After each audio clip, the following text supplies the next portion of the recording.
Hello everybody, welcome back to the Fishroom. Hope you're all well. Now that was a direct homage to Graham from Aquarium Adventures. Without his idea, hanging on the washing line and me run along and pinching it, I would have had no video this week. So if you like updates, this is for you. Stick around. Ooh.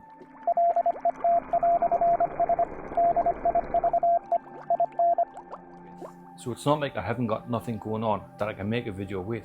It's just I've got projects going that takes up a few weeks of filming rather than just knock one out, she said. And could also have done these product reviews, but I want to give them a good run in before I give them a next test. So we'll just have a quick little update. Thanks, Graham. Pinch that straight off your washing line like I said before. I'll have a quick little update what's going on in my little fish room. Quite a bit actually. So let's jump in with the HMA filter. So when I put this in, I made a vital mistake with that. It's a thermostatic tap. So basically it's set at the temperature you get into the shower at.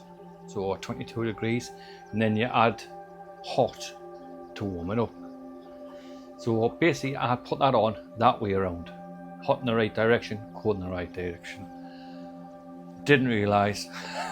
So I was busy cleaning up that tank over there and running the water through just to get the residue through that. Put it on one side, forgot all about it, didn't realise how hot it was. Went upstairs, all I heard was it had basically blew the end off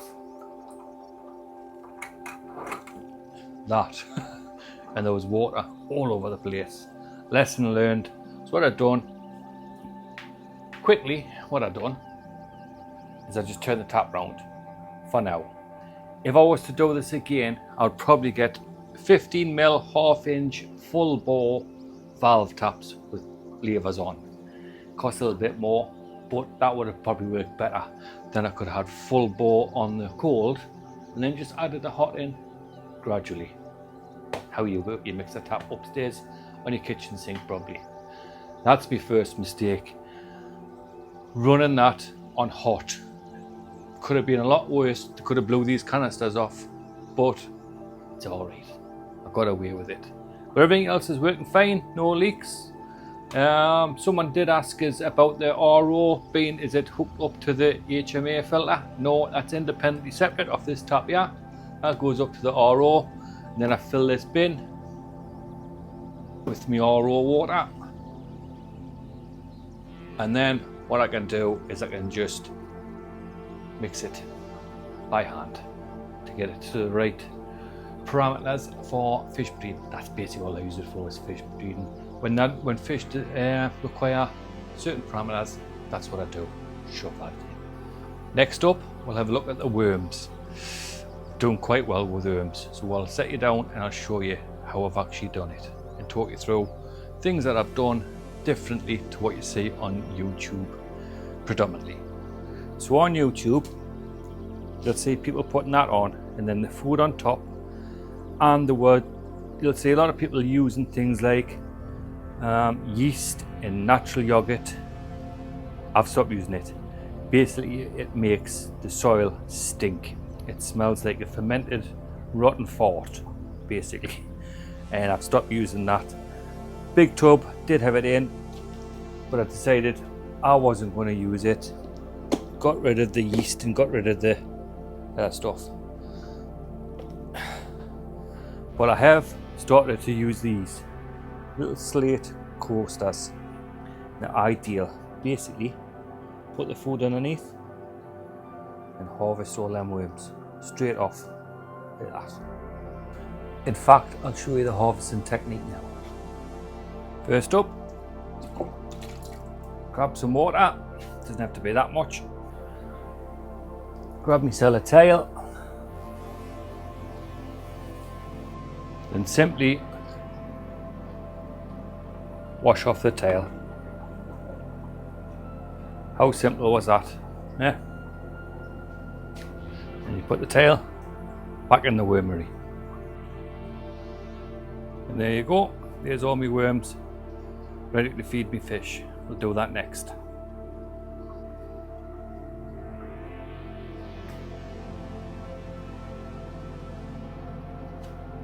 So that's me neon tetras coming, not neon tetras, that's me cardinal tetras. As you can see, they're getting to the size where I should be starting to try to breed them soon. And these are them 4 angel fish that I bred. They love the worms as well.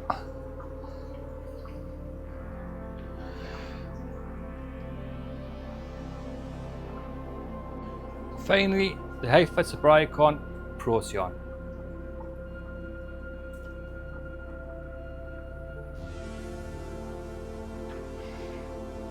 Go into them a little bit more later on, but I have had a little bit of success with them.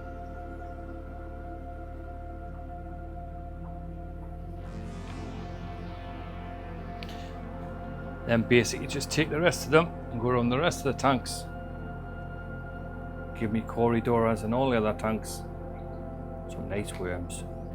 So the eagle eye amongst you will realise that I've removed the desk and removed the 300 litre from there and the 300 litre from underneath, and the 2 tanks that were sitting on the top, well, sorry, 3 tanks, because I also had that little angelfish one on, that were on the desktop.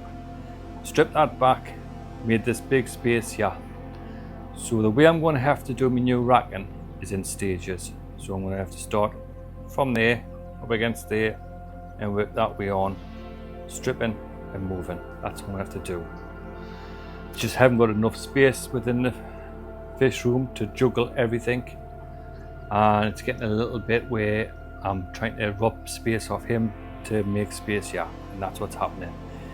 And there's nothing worse when you're doing like half an hour tidying up before you actually get into actually doing anything, and that's where I am at the minute.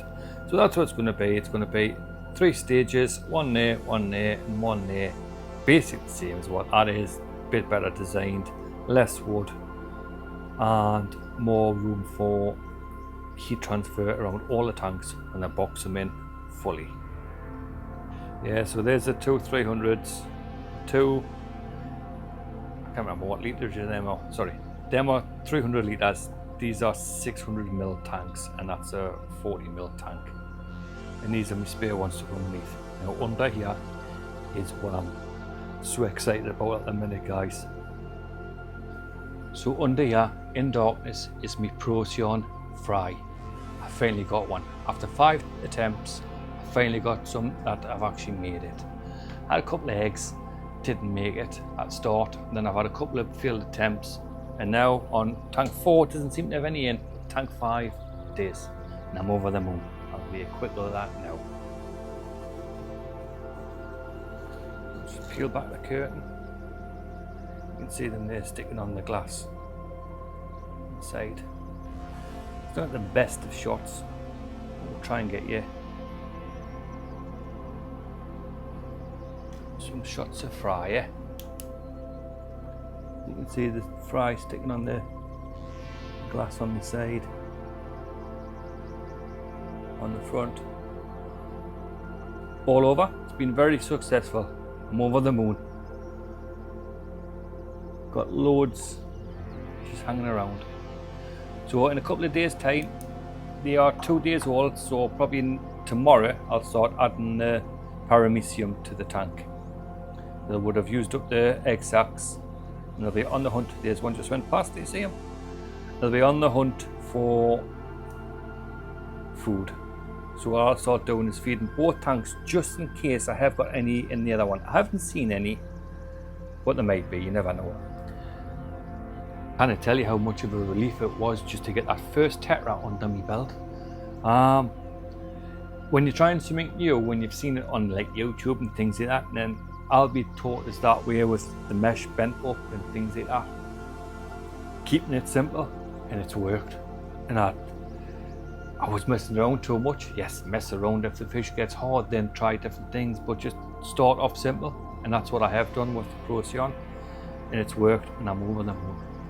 Got that first one, like I say, under the belt, so it's onwards and upwards. So next, I'll probably be doing a few more tetras. quite enjoy doing the tetras, to be quite honest, so I'll probably do a few more tetras. Stupid thing about this is we have got it. Basically, when I took the fish out, they were jumping. One jumped out and jumped in that tank below with like an inch of dirty water in. One jumped out and jumped down the back. Sadly, that one's died. By the time I got to it and got it out and things like that, it seemed okay put in the tank, but yesterday when I went and had a look at it with the rest of them, it had passed away. So obviously I had damaged it from trying to get it from behind the tank. So that's one of them gone. So I've got 9 adults left, 4 male and 5 female. So I can always do that project again, but hopefully we'll get a good yield off these. I'll have a quick look at the other tank while I've got the torch out, see if I can see anything. Never seen anything yesterday. We never know. Nothing sticking on the glass. Normally find them along the silicon edge, but I'm not seeing no movement. In that one, when I done that with the fry in that one, you can see them, they're bouncing around like little water fleas. So you know you've got stuff in that one. But I'm happy no matter what. Put them back in darkness for a few more days. Like the Hawaiian shirt. So did I learn anything by that fish's death? Yes, I did. I have been struggling to catch fish, to be quite honest. They're too dirty, especially tetras and things like that. But that fish has helped us realise, basically, empty the half of the water out the tank before I try and catch a fish. Like I've done with these two, yeah. These are my figure of 8p puffers. So I've removed half the water, just so if they do jump, they're not likely to jump out the tank, and I keep them safe, hopefully. You might have noticed in that fry tank there was a tiny little heater stuck on the back wall. That was the Hager one. Like I say, I'm going to give it a good run in and a good try before I do a review. It's just 15 watts, but the tanks are just 12 litres any case, so ideal for size, for keeping everything compact, keeping the food where it needs to be. When I did have them in there, I had sponge filters, the mesh, weights keeping the mesh down, and an airline. Obviously when I take the fish out, I don't want the sponge filter in anymore. I just want the airline and the heater, and I want to get rid of the mesh so I can actually see them. And then I'm not messing around catching them on that. Because that plastic, it is quite sharp. Well, it would be the fish if you're driving them through it. So I've removed that now. And hopefully we'll get a good yield on there. This is something else that's been sent to us. Good friend Chris put us in touch with, like it pronounced, AQQA, and it's a water pump. Now I've had it out of the box and I've had a try of it, but I'm going to give it a few more tries and just see how actually good it is before I put it out on a review. I'll put it out on a review, good or bad any case, but first impressions, it was good. Will it last? Who knows? That's the thing. So, and I didn't want to bore you with Heaven Lake, because I think the last one was a review, wasn't it? The Hager, was it? In any case, I don't want to do like review. We're going to have to try other things. So that's why I've just stuck this update in for you. Hopefully you like it. Thanks Graham for putting the idea in my little noggin. Otherwise I would have had nothing to come up with. So cheers for that, and until next time, ta-ra, boo!